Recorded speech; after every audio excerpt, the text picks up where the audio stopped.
So, welcome back to another episode of the Diabetes Doesn't Define Me program podcast. I'm sorry. I am live on Facebook as well, and we are going to be posting this recording on our Anchor podcast as well. For those of you that prefer to hear podcasts and not see people's faces, maybe that is a better way for you to learn. So, that is another avenue for you to catch our information.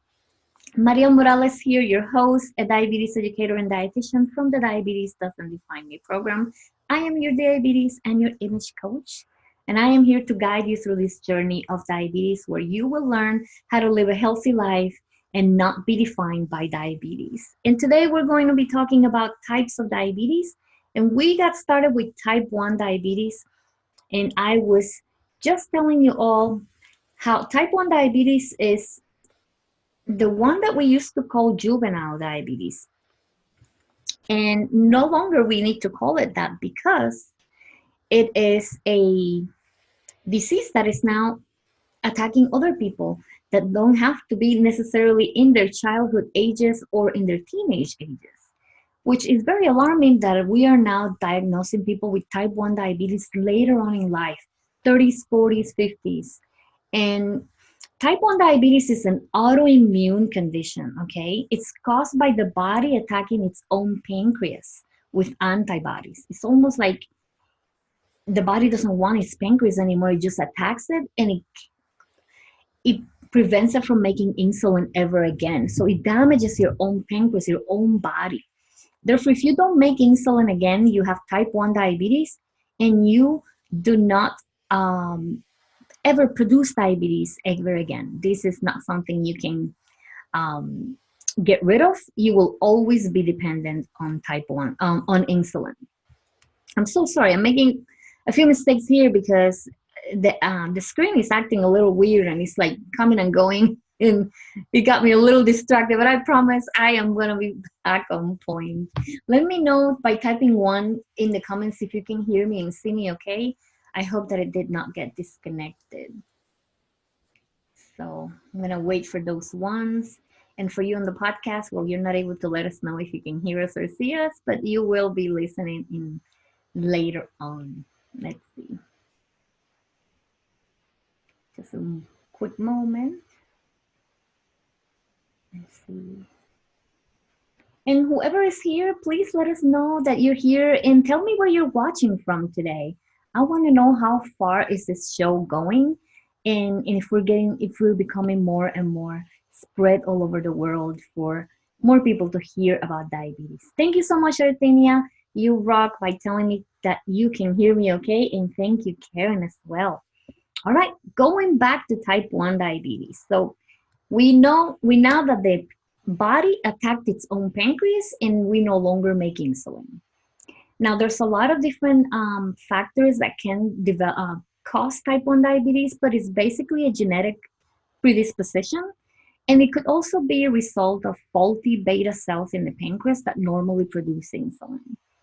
But nevertheless, it's just that you are not producing insulin ever again, and it started because of an autoimmune. They're going to diagnose it also or confirm that it's type 1 by doing a test for antibodies, and it will let us know if you're type 1 or type 2.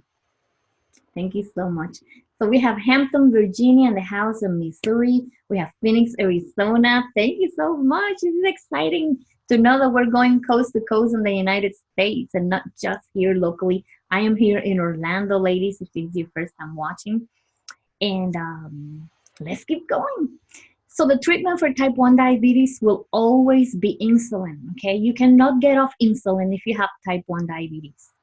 Another thing that's important to know is that if you were diagnosed with type 2 diabetes, and all of a sudden, through the process of you having this progressive disease, you require then insulin, it does not mean you turn into a type 1. That is a mistake. A lot of people say, well, no, I'm a type 1 diabetic now because I use insulin. No, you continue to be a type 2. You're just now insulin dependent because you progress to that stage, or maybe you're just needing it for very high blood sugars for a short period of time. But you do not switch from one to the other type. You're either a type 1 your whole life or you're a type 2 your whole life, okay? So type 1 diabetes is a little bit more difficult to control than type 2 is because we're completely dependent on insulin and we're going to be very sensitive to insulin. A lot of people with type 1 diabetes usually are very thin. So they have nothing, they don't really have issues with their weight, and the weight is not what caused them to have type 1 diabetes. It wasn't, neither was the food that they ate. It was just an autoimmune disease, okay? So we do not need to be looking for blame, on blaming something on the development of type 1 diabetes. Versus type 2, we'll talk about that in a moment. We have things to blame on it that are going to bring on type 2 diabetes. And a person with type 1 diabetes, you may find out that they utilize an insulin pump. It gets to the point that they have to test their sugars so many times a day. It's not only once or twice like type 2 people that do it. They check their sugars 6, 7 times a day, sometimes even more. And they may utilize a glucose monitoring sensor that is going to be feeding information of their blood sugars consistently to their insulin pump. And then the insulin pump is programmed to give them insulin according to their glucose numbers and according to how much carbs they eat and they input into their insulin pump. But they can also be utilizing pens or syringes like you normally see somebody else with insulin. So type 2 diabetes, this one is the most common one. 95% of the population has diabetes type 2. And it's mainly a case of the adults, okay? 26 million Americans, adult Americans, are diagnosed with type 2. So that's a lot of people in this country. And there's a lot more in other countries as well. And it used to be called adult onset diabetes. But with the epidemic of obesity and kids that are overweight, now more teenagers and even kids are developing type 2 diabetes, which is very alarming to me. We are allowing our kids to be very sedentary like us, and we're also allowing them to eat uncontrollably at home. Therefore, they're gaining way too much weight, and they're going to the doctor and they're getting diagnosed with high cholesterol, high triglycerides, and high blood sugars. Something we did not see in our kids in the past. Let's see. I am a type 2, control with diet. Amazing, Nidhi. I didn't know you had diabetes all this time. And type 2 diabetes is kind of a milder form of than type 1, but we cannot just say some people have better diabetes than the others, okay? Everybody has diabetes and everybody struggles with something regarding control of their blood sugars. And type 2 diabetes is going to cause complications, especially to the smallest blood vessels, the vessels that nourish your kidneys, your nerves, and your eyes. And it's also going to put you at risk of a heart attack and a stroke, more so than if you didn't have diabetes. Now, with type 2 diabetes, you usually start producing with production of insulin. You produce enough. Eventually, you start producing less and less. Usually around the time that you get diagnosed with diabetes, about 50% of your cells that make insulin are already dead, okay? So you started with diabetes a long time ago, way before they told you had it, way before you had any symptoms. So by the time you get diagnosed, now you have a pancreas that only has 50 soldiers, let's put it that way. 50 soldiers trying to get the sugar where it belongs. That is the insulin production, right? So we have a lot less insulin production. And the more we eat foods that we cannot tolerate, too many carbohydrates, and not exercise, the harder it is for our pancreas, those 50 soldiers, to be able to fight all that sugar. We don't have enough soldiers now. And people get upset because they can't eat the way they used to. But your body cannot process all that sugar the way it used to because you don't have enough cells that make insulin anymore. Now, perhaps you are one of those that got diagnosed very early on in the disease, and you still make plenty of insulin. But now you don't use it properly because your cells have become resistant to your own insulin. Therefore, you're not sensitive to insulin, so your cells don't open up to get the sugar to go in there and become energy. It's like the fat layers around the cells are now covering the receptors for the insulin to come in. So I'm going to show you something very simple. So these are your cells, okay? This bottle is representing your muscle cells, your fat cells, your brain cells, all of the cells of your body. And we need to put sugar inside of these cells. But you see the cells are not open, okay? They need something to open them up and unlock them. That is what insulin does. So insulin comes like a little key, opens the cell, opens the passage, and now all the sugar from the blood can go in there and turn into energy. But if I cannot open the cell to put the sugar in there, the sugar is going to accumulate in the blood and it's going to continue to damage organs until it goes to a cell to do what it's supposed to do. If I put a lot of fat around this cell, now, even though I have insulin to come in, it's like trying to find a spot to get in to open the cell. Eventually, it will do it, but it will take a lot longer because the fat layers are there. This is why they tell you if you reduce your weight by at least 5 or 10%, you are going to become more sensitive to your own insulin and you utilize the insulin better and your sugars will be controlled a lot faster. So that is why weight loss is so important in somebody with type 2 diabetes. Type 1s usually don't have any weight issues. They don't need to lose any weight. They, in fact, are very, very skinny. And some type 1s are now also obese. So we're just having all kinds of different things that we didn't have in the past. There is no cure either for type 2 diabetes, but it can be controlled with weight, nutrition, and exercise. And of course, with some medications if you need them. But type 2 diabetes is a progressive disease. And just because you're doing well on diet and exercise for a few years doesn't mean you're not going to need medication in the future. And it doesn't mean you're not going to end up on insulin. Once your pancreas decides to get done and be tired of making insulin, you're going to require insulin. And no, you do not belong to a type 1 diabetes group. You will still be a type 2, just dependent on insulin. And then the third common type is gestational diabetes. And gestational diabetes is the one that's triggered by pregnancy. So to some degree during pregnancy, you're going to have insulin resistance. And it is often diagnosed in the middle or the late stages of your pregnancy. And because high blood sugar levels in a mom are circulating through the placenta to the baby, gestational diabetes has to be very controlled to protect the baby's growth and development. So it's very dangerous for a mom that has gestational diabetes to not take care of it. They need to be very, very tight on their blood sugars because now they're not only affecting their organs, but they're affecting the baby's development inside of their little bellies or their big bellies, depending if they're almost due.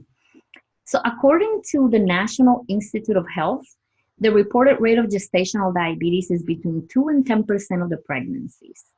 So 90% of the people that get pregnant don't develop gestational diabetes, but about 10% of women will. And it's usually resolves right when you give birth. As soon as you deliver that baby, diabetes disappears. It's the only time when you can say my diabetes got cured is when you deliver your baby. But if you had type 2 diabetes or type 1 and you became pregnant, you're not going to get rid of your diabetes when you deliver your baby. Unfortunately, it's only if you develop diabetes during the pregnancy. Make sense? So again, if you have to jump off and you need to watch the replays, just go to lifeartistlink.com and you can watch us on YouTube or you can listen to them on our podcast. And don't forget to click that share button so that more people can hear about this information. All right, so let's talk a bit more about gestational diabetes because even though it goes away, the risks to the unborn baby are very, very big, and they're actually greater than the risk to the mom.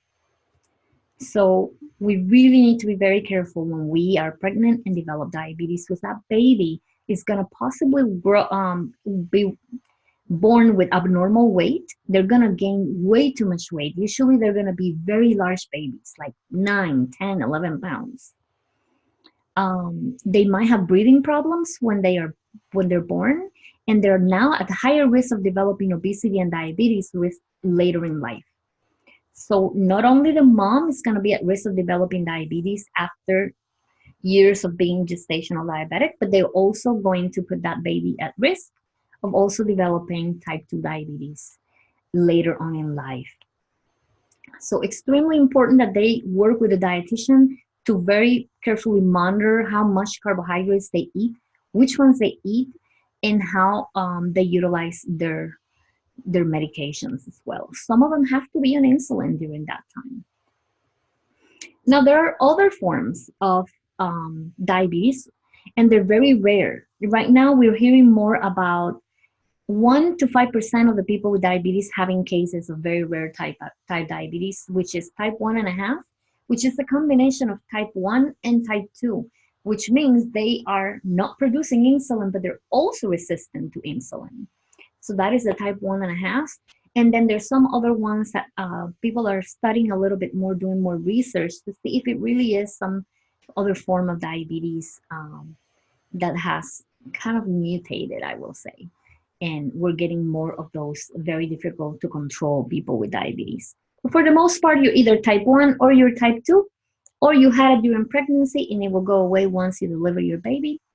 But what matters here is it doesn't matter what type of diabetes it is. Not one is worse than the other. They are all going to cause the same type of complications, some faster than others, and it's all up to you to make a decision to start making changes on your eating habits and on your exercise habits, and on how you take care of your body by exercising and feeding it the right things, and following up with your doctor every 3 months.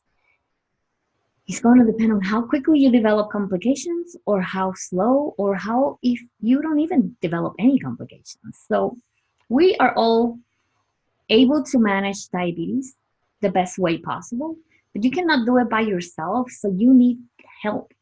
And I am here as a diabetes educator and dietitian to help you. So I would like to invite you, if you're not part of my group yet, it's a group for women where we go deeper into a lot of these issues that we as women have to deal with, not only with diabetes, but also with self-confidence. And I like to invite you to my group. The link is going to be here. It is bit.ly, and that will take you straight to my group. And it's free. You can join us and be part of it. Let me text. It says bit.ly/VIP beauty bar. But if you don't remember the link, you can always go to lifeartistlink.com and click on the button that says join our group. So thank you all so much for watching. If you have any questions, please post them. I will be answering them after the video. And again, check us out tomorrow at 7 p.m. Eastern Standard Time. We're actually going to be talking about emotions, the emotions that surround you as a person with diabetes when you get diagnosed, and the emotions that surround your family members as well. So very important topic to discuss, because emotions can really take a toll on you and cause you to either get very healthy or very sick if you do not control your emotions and make the best choices possible.